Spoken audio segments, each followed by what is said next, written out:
भाई और बहनों, ये विचार करने की बातें हैं। हमें परमात्मा ने कहां से उठाकर कहां बैठा दिया। क्या कह रहे हैं गुरुदेव भगवान? भक्ति कोई बच्चों का काम नहीं है, एक जीवन का सौदा है। सबसे बड़ा सौदा ये है, परमात्मा की कृपा से आपको इस सौदे के करने का सही तरीका मिला, गुरु मिल गया, संपूर्ण अध्यात्म ज्ञान मिला।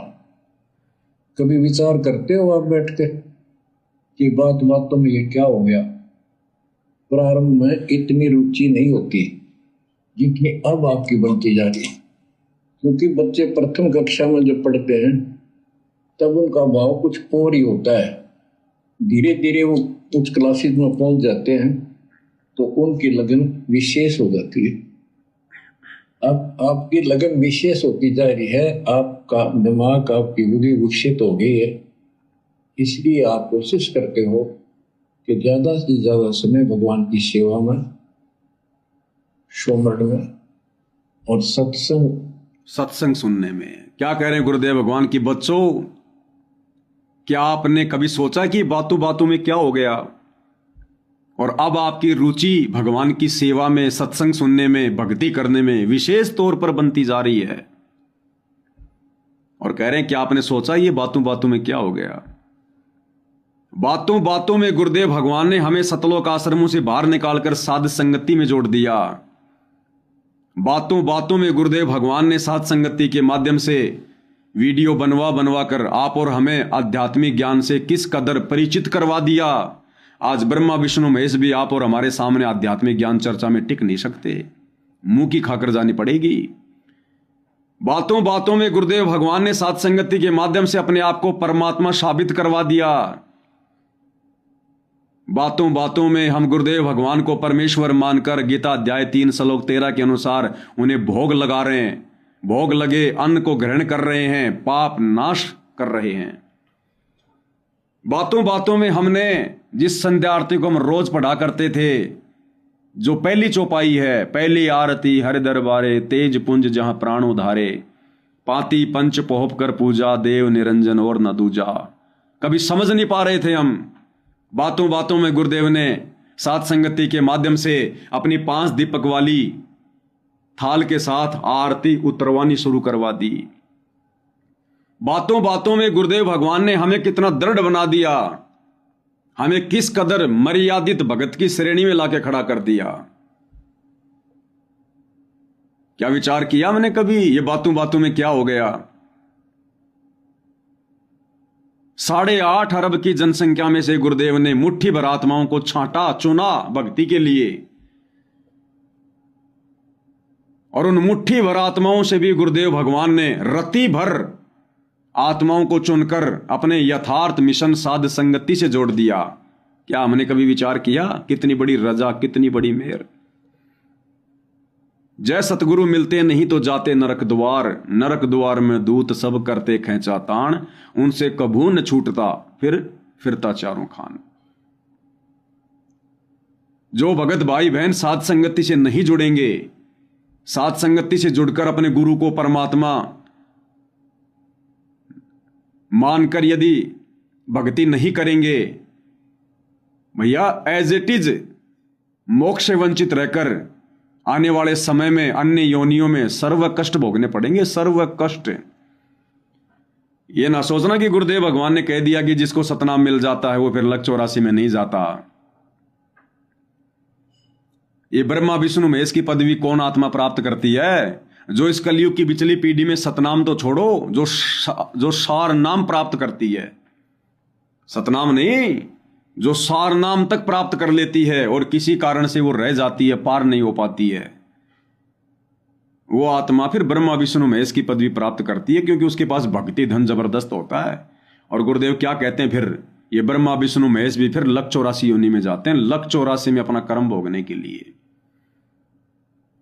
वही आत्मा जो कलयुग की पिछली पीढ़ी में सतनाम ले लिया, सार नाम ले लिया, लेकिन मर्यादा नहीं निभा पाया, लोकलाज में दबाव में आकर भक्ति छोड़ दी, गुरु विमुख हो गया, काल के हत्थे चढ़ गया, काल ने उसको भक्ति धन के आधार से ब्रह्मा विष्णु महेश बना दिया, विष्णु बनाकर फिर उसको त्रेता युग में रामचंद्र रूप में भेजा, राम रावण युद्ध हुआ, अरबों खरबों प्राणी मरे, रामचंद्र के सिर पर पाप रख दिए। उसी आत्मा को फिर से द्वापर में श्री कृष्ण के रूप में भेजा, महाभारत का युद्ध करवा दिया, 18 करोड़ लोग मरवा दिए। वो करोड़ों पाप काल ने श्री कृष्ण के ऊपर, श्री विष्णु के सिर पर रख दिए। अब भैया कौन भोगेगा? वही भोगेंगे लक 84 में। तो इस बहम में मत रहना कि गुरुजी ने कह दिया लो हम तो टेंशन फ्री हो गए, अब चाहे पार हो ना हो कोई दिक्कत नहीं है। भैया ये परमात्मा क्यों कहते हैं, कहने के पीछे बहुत सारे रीजन होते हैं, ध्यान रख लेना। जो इस कलयुग की पिछली पीढ़ी में सतगुरु की शरण में आकर गुरु विमुख हो जाएगा या मर्यादा में रहकर भक्ति नहीं करेगा, पार नहीं हो पाया, सतगुरु उससे अन्य प्राणियों से भी ज्यादा नाराज होता है, अन्य प्राणियों से भी ज्यादा नाराज। क्योंकि अन्य प्राणियों को तो बेचारों को पता नहीं क्या भक्ति क्या भगवान, इसलिए वो तो गलतियां कर सकते हैं। सतगुरु की शरण में आने के बाद में गलती, फिर परमात्मा भैया बहुत नाराज होता है। तो भाई और बहनों, बातों बातों में गुरुदेव भगवान ने हमें साध संगति से जोड़ दिया। बातों बातों में गुरुदेव भगवान ने दुनिया का सबसे कठिन काम, गुरु रूप में परमात्मा की पहचान, वो पहचान गुरुदेव भगवान ने आप और हमारे से करवा दी। स्वयं की पहचान करवा दी कि हमारे गुरुदेव भगवान कौन हैं। आप और हमने ज्ञान आधार से हृदय से अपने गुरु को परमात्मा के रूप में स्वीकार कर लिया, तभी तो उनके साथ में परमात्मा वाली भक्ति क्रिया कर रहे हैं। कहने को तो ये आश्रम वाले भी कहते हैं कि हमारे गुरुजी भगवान, हमारे गुरुजी भगवान। क्या ये भगवान के साथ भगवान वाली भक्ति क्रिया करते हैं? क्या ये अपने भगवान का प्रकट दिवस मनाते हैं? नहीं मनाते। ये तो अवतरण दिवस मनाते हैं, जन्मदिन मनाते हैं। क्या ये अपने गुरु भगवान की आरती उतारते हैं? नहीं उतारते। क्या ये प्रतिदिन अपने गुरु भगवान को भोग की आरती के साथ भोग लगाते हैं? नहीं लगाते। क्या ये एकमात्र अपने गुरुदेव का जयकारा, एकमात्र अपने गुरुदेव को दंडोत करते हैं? नहीं करते। क्या इनके घरों में एकमात्र अपने गुरुदेव की फोटो है? नहीं है। ये तो व्यभिचारिणी भक्ति कर रहे हैं। ये पतिव्रता पद पर नहीं है। खाली गुरु को भगवान कहकर संबोधित करने से कोई भगवान नहीं माना जाता। इसलिए परमात्मा कहते हैं तत्व भेद एक न्यारा रे साधु भाई, तत्व भेद एक न्यारा। समझेगा कोई गुरु मुख प्यारा, तत्व भेद एक न्यारा। और ये तत्व भेद साथ संगति से जुड़े बिना समझ में नहीं आ सकता। चाहे कितने विद्वान बन जाओ, कितने ज्ञानी बन जाओ, कितना सत्संग सुन लो, कितनी नॉलेज हो जाए, कितने भाषण देने लग जाओ, ये ज्ञान झाड़ना अलग बात है और ज्ञान को आत्मसात करना अलग वस्तु है।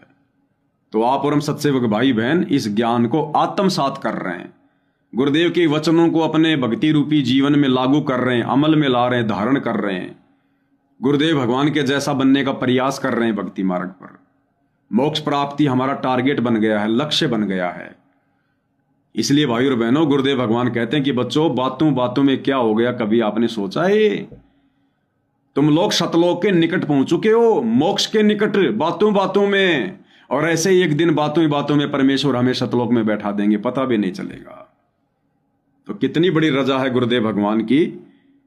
और इस रजा का भाई और बहनों आप और हमने इसी प्रकार से भरपूर फायदा उठाना है। अब आगे क्या कह रहे हैं गुरुदेव भगवान, ध्यान से सुनना भाई और बहनों, ये विशेष संदेश है, विशेष संदेश। क्या कह रहे हैं गुरुदेव भगवान? ये थोड़ी कि गुरुदेव भगवान जेल में जाकर बैठ गए तो बाहर उनका मिशन नहीं चलेगा। परमात्मा की आत्मा ऐसे ही भक्ति की खुराक के बिना भूखी मरती रहेंगी।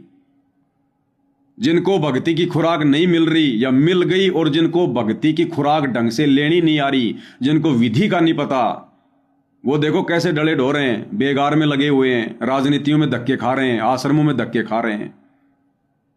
जिनको भक्ति खुराक मिलने के बाद भी उस खुराक को खाने की विधि का नहीं पता, क्योंकि इस विधि का पता चलता है साध संगति से जुड़कर। तो क्या कह रहे हैं गुरुदेव भगवान? जैसे अब परमात्मा की कृपा से दास ने आपको मालिक की महिमा बतानी शुरू की है। विचार करना इस बात पे भाई और बहनों, जहां जहां गुरुदेव भगवान दास शब्द का प्रयोग करते हैं, वो हर दास शब्द गुरुदेव भगवान के लिए नहीं होता है। अपने आप को गुरुदेव भगवान बार बार दास शब्द कहकर संबोधित करते हैं, लेकिन हर शब्द गुरुदेव भगवान के लिए नहीं होता। क्या कह रहे हैं, ध्यान से सुनो।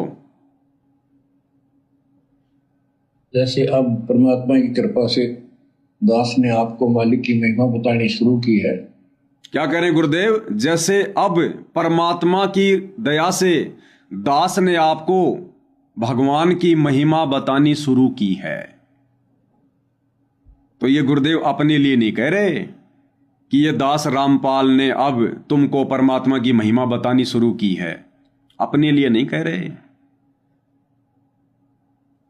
अरे ये परमात्मा तो दास बनकर 1994 से भगवान की महिमाएं तो कर रहा है, महिमाएं तो बता रहा है। सत्संग क्या है? परमात्मा की महिमा, परमात्मा का गुणगान, परमात्मा की जानकारी, ये महिमाएं तो होती है। तो ये महिमा तो सतगुरु रामपाल जी अपने आप को दास की भूमिका में लेकर 1994 से कर रहे हैं। फिर ये बात आज हिसार जेल में बैठकर क्यों कह रहे हैं कि जैसे अब दास ने आपको परमात्मा की महिमा बतानी शुरू की है, तो क्या हिसार जेल में बैठकर ही गुरुजी ने भगवान की महिमा बतानी शुरू की है क्या? जब जेल से बाहर थे उस समय नहीं बताया करते थे क्या? शब्द को ध्यान से सुनो भाई और बहनों, ये विशेष संदेश है। जैसे अब परमात्मा की कृपा से दास ने आपको मालिक की महिमा बतानी शुरू की है। तो ये जो संकेत है भाई और बहनों, ये हम साथ संगति से जुड़े भाई बहनों के लिए है। क्योंकि असल में गुरु को परमात्मा के रूप में जानकर, पहचान कर अब उनकी महिमा करनी किसने शुरू की है? आज से पहले तो हम सब केवल दाढ़ी मूंछ वाली कबीर की फोटो को भगवान मानकर, परमात्मा मानकर महिमा कर रहे थे। हमारे गुरुजी की तरफ तो किसी का ध्यान भी नहीं था कि ये भगवान है, ये परमात्मा है। तो गुरुदेव भगवान हिसार जेल में बैठकर ये शब्द बाहर साध संगति से जुड़े भाई बहनों के लिए कह रहे हैं। जो भाई बहन अब अपने गुरु को परमात्मा मानकर दिन रात उनकी महिमा कर रहे हैं कि भैया वो दाढ़ी मूंछ वाली कबीर की कागज वाली फोटो भगवान नहीं है, उस फोटो की महिमा करने से कुछ नहीं मिलेगा। अपने गुरु को पहचानो, इस जिंदा सतगुरु रामपाल जी की महिमा करने से लाभ होगा, पुण्य बनेंगे। अन्यथा गुरुदेव ये थोड़ी कहेंगे कि जैसे अब दास ने आपको परमात्मा की महिमा बतानी शुरू की है, तो गुरुदेव ने कोई जेल में बैठकर ही थोड़ी भगवान की महिमा बतानी शुरू की है। ये महिमा तो गुरुदेव तो 1994 से कर रहे हैं। तो ये आप और हम दास और दासियों के लिए गुरुदेव भगवान संकेत कर रहे हैं जो साध संगति से जुड़े हैं। क्योंकि सतगुरु रामपाल जी की लाखों की संगत में से सतगुरु रामपाल जी को भगवान के रूप में जानकर, पहचान कर, उनके दास बनकर आज उनकी महिमा कौन कर रहा है बाहर? केवल साथ संगति से जुड़े भाई बहन। तो आप और हमारे लिए गुरुदेव भगवान ये संकेत कर रहे हैं। क्या कह रहे हैं? जैसे अब परमात्मा की कृपा से दास ने आपको मालिक की महिमा बतानी शुरू की है, इसमें भी आप तो बहुत अच्छी रुचि ले रहे हो। तो इससे सिद्ध हो गया कि आपको ये समझ आ चुकी है कि किया जाता है ये काम है। क्या कह रहे हैं गुरुदेव? कि जैसे दास ने अब आपको परमात्मा की महिमा बतानी शुरू की है और इसमें भी आप बहुत अच्छी रुचि ले रहे हो, इसमें भी आप बहुत अच्छी रुचि ले रहे हो। तो साध संगति के माध्यम से सतगुरु रामपाल जी की जो महिमा हो रही है, इसमें कौन रुचि ले रहा भाई? साध संगति से जुड़े भाई बहन। गुरुदेव क्या कह रहे हैं? इसमें भी आप बहुत अच्छी रुचि ले रहे हो। तो भैया जब गुरु जेल से बाहर था उस समय जो महिमा हो रही थी, वो महिमा कोई अलग थी क्या? जो गुरुदेव ये कह रहे हैं कि अब मैं हिसार जेल में बैठकर जो महिमा कर रहा हूं, इसमें भी आप बहुत अच्छी महिमा ले रहे हो। क्या भगवान दो है क्या? क्या गुरुदेव पहले किसी और भगवान की महिमा करते थे, जेल में बैठकर किसी और भगवान की कर रहे हैं क्या? जो ये कहना पड़ रहा है कि इसमें भी आप बहुत अच्छी रुचि ले रहे हो। तो कहने का मतलब है, पहले तो गुरुदेव भगवान ने हम नादानों की नादानी को देखकर, अपने आप को छुपाकर, अपने आप को दास बताकर और अपनी ही महिमा उस कबीर की कागज वाली फोटो को सामने रखकर की, आप और हमसे अपनी पहचान करवाने के लिए। तो सतगुरु रामपाल जी तो 1994 से महिमा कर रहे हैं, खुद की महिमा कर रहे हैं, चाहे भगवान की कह दो चाहे खुद की कह दो। लेकिन ये जो शब्द कह रहे हैं जेल में बैठकर वर्तमान में कि अब दास जो परमात्मा की महिमा बता रहा है, इसमें भी आप बहुत अच्छी रुचि ले रहे हो कि भाई अगर किया जाए तो ये काम है। तो अब समझ में आई हम सत्सेवक भाई बहनों को कि अगर किया जाए तो ये काम है। असली भक्ति तो ये है, अपने गुरु की सेवा, अपने गुरु की पूजा, अपने गुरु की भक्ति, पतिव्रता पद पे रह के अगर किया जाए तो ये काम है। तो अब सत्सेवक भाई बहन इसमें विशेष रुचि ले रहे हैं। तो गुरुदेव भगवान ये क्या संकेत कर रहे हैं, ध्यान से सुनो पूरा। जैसे अब परमात्मा की कृपा से दास ने आपको मालिक की महिमा बतानी शुरू की है, इसमें भी आप तो बहुत अच्छी रुचि ले रहे हो, तो इससे सिद्ध हो गया कि आपको ये समझ आ चुकी है कि किया जाता है ये काम है। अगर किया जाए तो ये काम है क्या? सतगुरु को परमात्मा मानकर सतगुरु की महिमा, सतगुरु की पूजा, सतगुरु की भक्ति, सतगुरु की आरती, सतगुरु को भोग, सतगुरु का चरणामृत, अगर किया जाए तो ये काम है। अरे भक्ति मार्ग में मूल पूजा किसकी होती है? सतगुरु की, गुरु की होती है मूल पूजा। तो किया जाए तो ये काम है। तो किसको समझ में आया ये काम? साथ संगति से जुड़े भाई बहनों को। और आगे गुरुदेव भगवान क्या कह रहे हैं स्वयं के विषय में, स्वयं की पहचान करवाते हुए। देखो संकेत ही मिलेंगे भाई और बहनों, और ये संकेत वही समझेंगे जिन पर गुरु की विशेष विशेष वीआईपी रजा होगी। जिन्होंने गुरु को परमात्मा मान लिया कि मैंने जान लिया, पहचान लिया, सतगुरु को भगवान मान लिया, जिसने अपने गुरु को कबीर भगवान मान लिया और नकली कबीर की फोटो घर से बाहर निकाल दी, उन आत्माओं को गुरुदेव भगवान के प्रत्येक संकेत समझ में आएंगे, प्रत्येक संकेत। तो गुरुदेव भगवान कैसे अपने ऊपर संकेत कर रहे हैं स्वयं के परमात्मा होने के विषय में? बाकी तो मजबूरी है, वो तो ना करेंगे तो तुरंत दिखाई दिया नुकसान बना होगा, और इसको नहीं करेंगे अभी अध्यात्म ज्ञान से पता चलता है कि ये ना करा था कति सत्यानाश हो जाएगा, कितने योग्य नहीं रहेंगे। तो ये ज्ञान से ही सारी बातें होती है, और ज्ञान सतगुरु बिना नहीं मिलता, और ज्ञान सतगुरु बिना नहीं मिलता। यानी साथ संगति से जुड़कर भाई बहनों को ये बातें समझ में आ गई कि अगर किया जाए तो ये काम है। गुरुदेव भगवान की भक्ति है, उनको परमात्मा मान के पतिव्रता पद पे रह के, और तो बाकी टाइम पास है, रोजी रोटी का धंधा है। और ये ज्ञान सतगुरु के बिना नहीं हो सकता, सतगुरु के बिना। क्लियर कर दिया गुरुदेव ने कि ये ज्ञान सतगुरु के बिना नहीं हो सकता। और सतगुरु की भूमिका कौन करता है भाई और बहनों? खुद कबीर परमात्मा। ये ज्ञान, जो ज्ञान गुरुदेव भगवान ने दिया, जो गुरुदेव भगवान दे रहे हैं, ये ज्ञान सतगुरु के बिना नहीं कोई दे सकता, हो ही नहीं सकता किसी को सतगुरु के बिना। और सतगुरु कौन होता है? खुद कबीर भगवान।